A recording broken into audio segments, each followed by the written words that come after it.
she's not a scientist. It involves lightning and a crotch, and neither of those two words should go together, but we're gonna talk about it. No uterus, no opinion. Let's just forget I ever said anything about diarrhea and vomiting. Let's talk ways your body's gonna tell you that you're going into labor. How will I know? Also, don't forget to tag Dr. Mike, because I need to be on his podcast. Once you go into labor, we know your body's going to do a ton of changing. Your cervix is going to start dilating. It's going to thin a little. It's going to soften a little. The contractions are going to start. But what happens before that? Like a day before, a week before, a month before? What's going on in that body at that time? And there are some people that have some really, really specific things that happen to them. We're not going to talk as much about them because sometimes they have something happen, then they got a baby in their arms 40 minutes later. We're going to talk about the more common things that people report happening to them before they go into labor. I've seen a lot of it. My name is Tina. I am a certified perinatal nurse. I'm also a mom of 4 and a certified breastfeeding specialist. If you are new here, welcome to the chaos. And if you're not new, I really appreciate you coming back. Let's get into the first one, which involves lightning and a crotch. And neither of those two words should go together, but we're going to talk about it. So lightning. This is where your baby is actually dropping down into your pelvis. They are engaging. They are getting ready for labor. They're, securing the good seats before the game starts. Now, you're not going to know that this is happening, but chances are you might feel that this is happening because the first thing might happen, you have a ton more pressure down in your pelvis because you have a whole baby that's just sort of come on down into that space. So you might be peeing more often, as if you needed that in pregnancy, but you also might feel like you need to poop more often. You might feel like you have to poop all of the time.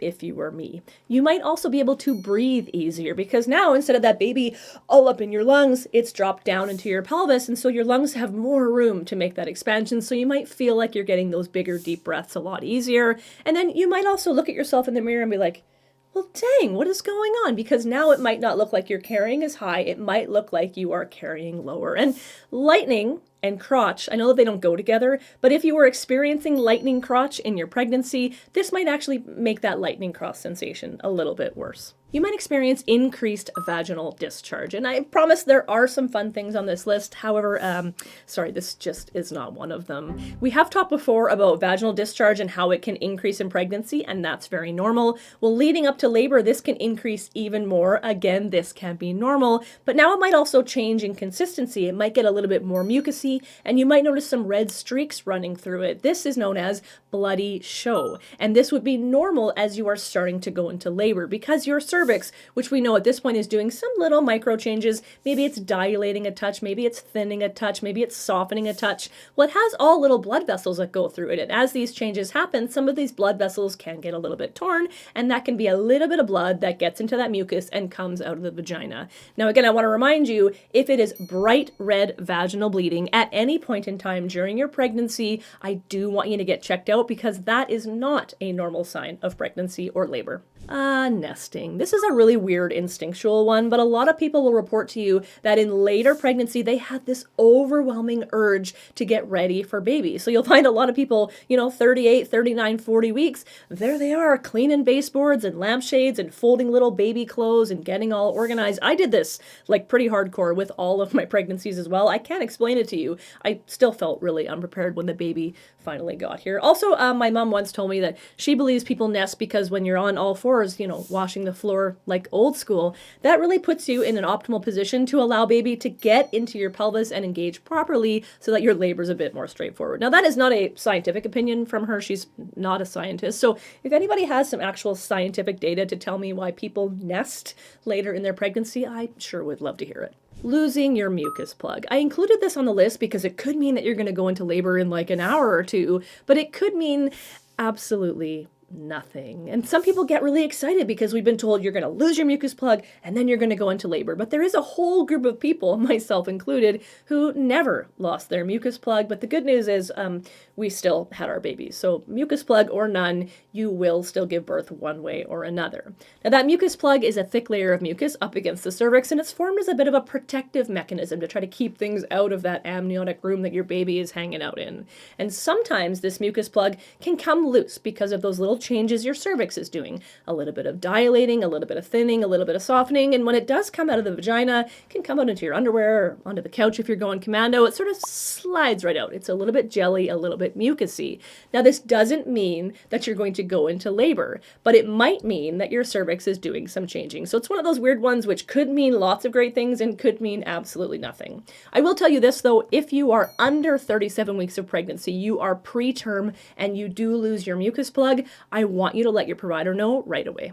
Two more definite things on the list that tells you labor is either here or coming would be labor contractions and breaking your water. And I'm going to go over the easier to discern one first. That would be labor contractions. So if your body is having true labor contractions and your uterus is doing all of that work, these are the contractions that are going to actually bring your baby down onto your cervix. They are going to be causing that cervical change. Maybe some dilating, some thinning, some softening. They're going to bring that cervix forward.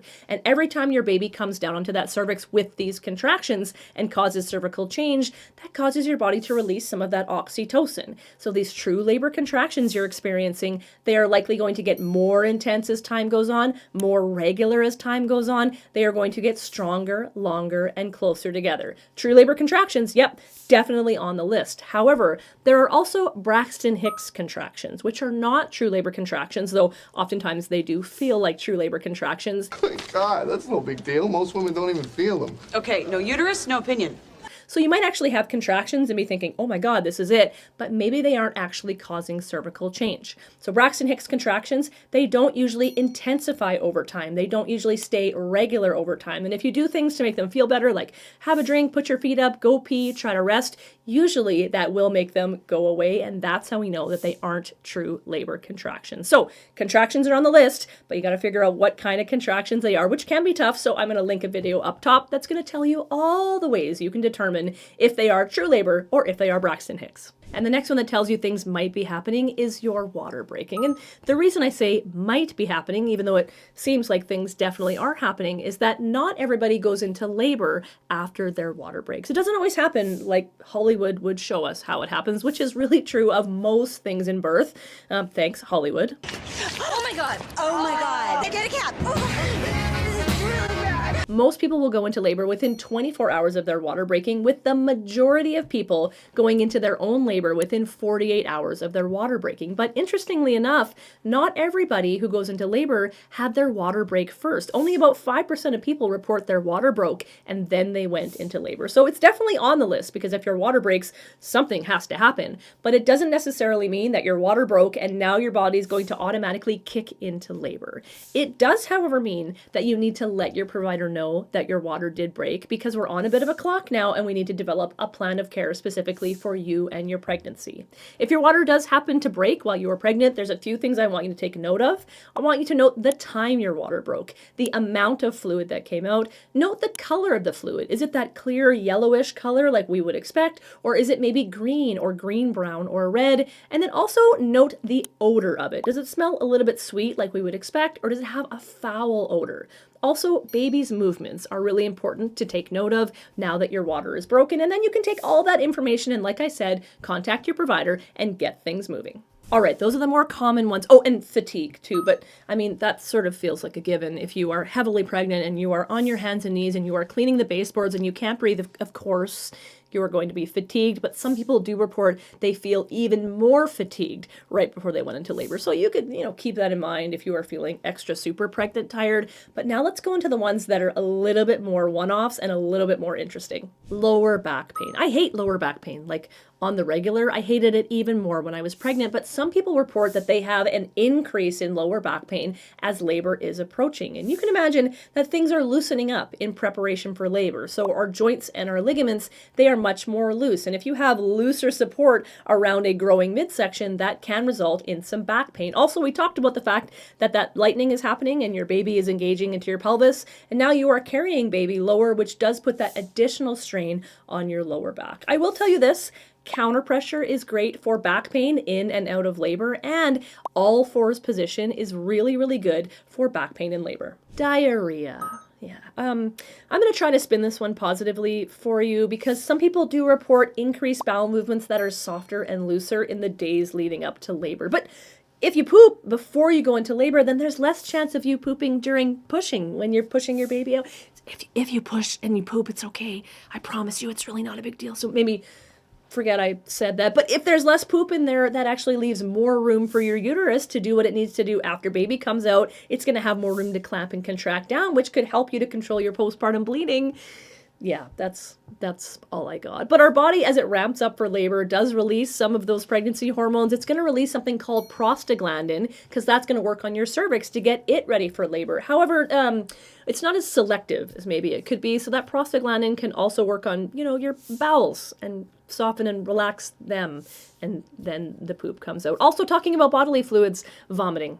Some people do report the return of vomiting just before labor kicks in. So yeah, take that as you will, and then let's just forget I ever said anything about diarrhea and vomiting. Sink's a goner! What are you doing? It's coming out of me like lava! Your weight might actually decrease or plateau. This one's really surprising to a lot of people because we're told that we gain weight while we are pregnant. So you would think in later pregnancy you would be gaining weight. But some people report that drop or that plateau in their weight gain. And this could happen for a whole bunch of different reasons. Maybe you don't have an appetite because you're so busy, pooping and puking that you don't really feel like eating. Maybe you are fatigued because we have that increase in fatigue before labor comes. Maybe you are too busy nesting to stop and eat anything. Also, your baby might be producing less amniotic fluid as the pregnancy is coming to an end, and you might also be peeing more often because your baby has engaged down into your pelvis and is sitting on top of your bladder, so you're peeing more out, so you're holding less pee, and that will reflect on the scale. There are lots of reasons. If you are concerned at all about your weight in the later stages of pregnancy, I really do encourage you to talk to your provider. They will have lots of great resources and be able to reassure you if this is something that is expected in later pregnancy or if this is something we should be concerned about and you and baby need more monitoring. With all that said and the list compiled, I still want you to take away that every pregnancy is different and everybody is going to experience these last days and weeks of pregnancy differently. Bottom line, if you are ever concerned about something in your pregnancy or don't know if you should be concerned or something doesn't feel right to you in your pregnancy, I want you to let your provider know as soon as possible or head into the hospital triage to be assessed. We would rather see you and not need to see you than need to see you and not see you. I have a video here for you all about when to go to hospital if you'd like some more information on that, and I loved having you. Give this one a thumbs up, and as always, be happy, stay healthy, have fun. Bye.